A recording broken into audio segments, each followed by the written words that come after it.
Hi friends, welcome back to my channel. আমি আজকে আপনাদের সাথে খুবই হেলদি এবং টেস্টি একটা ব্রেকফাস্ট রেসিপি শেয়ার করব। এটা খুব তাড়াতাড়ি হয়ে যায়। এটা আপনারা টিফিন বক্সেও প্যাক করে নিতে পারেন। তাহলে চলুন দেখে নিই। আমি এখানে একটা প্যান গরম করে নিয়েছি। এতে আমি হাফ টিস্পুনের মতো একটু বাটার অ্যাড করব। করে আমি একটা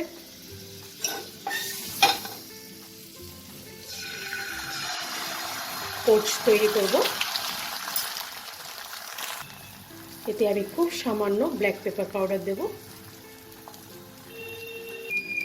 আর একটু সল্ট স্প্রেড করে দেবো।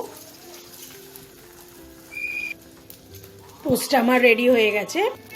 এটাকে আমি এখন নামিয়ে নেব।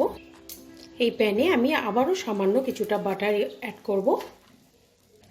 করে 4 পিস আমি এখানে হোয়াইট ব্রেড নিয়েছি, আমার কাছে ব্রাউন ব্রেড ছিল না। এই ব্রেডটা আমি দিয়ে দিলাম। আপনারা চাইলে ব্রাউন ব্রেড ইউজ করতে পারেন। এই ব্রেডটাকে একটু টোস্ট করে নেব।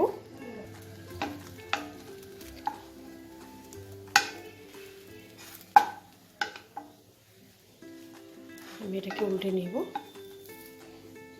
দুটো পাশে আমি হালকা করে সামান্য একটু টোস্ট করে নেব। ব্রেডটা আমার হয়ে গেছে, এটাকে আমি তুলে নেব। এবার আমি আবারও এই প্যানে হাফ টিস্পুনের মতো বাটার অ্যাড করব। এবার বাটারটা মেল্ট হওয়ার আগেই আমি এটাতে ক্রাশড গার্লিক ইউজ করব। গার্লিকটা দিয়ে আমি কিছুক্ষণ নাড়াচাড়া করব।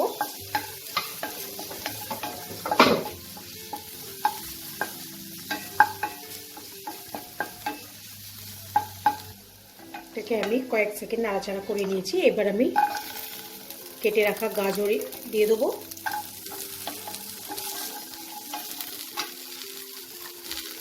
বিনস দিয়ে দেবো।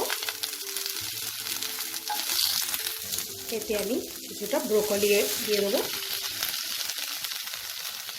এগুলোকে এবার যতক্ষণ না সফট হবে ততক্ষণ আমি এটাকে নাড়াচাড়া করব। খুব বেশি সফটের দরকার নেই, কারণ ক্রাঞ্চিনেসটা তাহলে নষ্ট হয়ে যাবে। এটাকে আমি 2-3 মিনিটের মতো একটু নাড়াচাড়া করে নেব। 2 মিনিটের মতো আমি এটাকে নাড়াচাড়া করে নিয়েছি। আমার গাজরগুলো নরম হয়ে গেছে, ব্রোকলিগুলো নরম হয়ে গেছে। এবার আমি এতে ক্যাপসিকাম দিয়ে দেবো। ক্যাপসিকামটা লাস্টে দেবো, কারণ ক্যাপসিকাম নরম হতে খুব বেশি টাইম লাগে না। এবার এতে আমি সামান্য গোলমরিচ দেব। আপনারা চাইলে চিলি ফ্লেক্সও অ্যাড করতে পারেন। আমি গোলমরিচ দিলাম আর একটু সল্ট দিয়ে দেবো।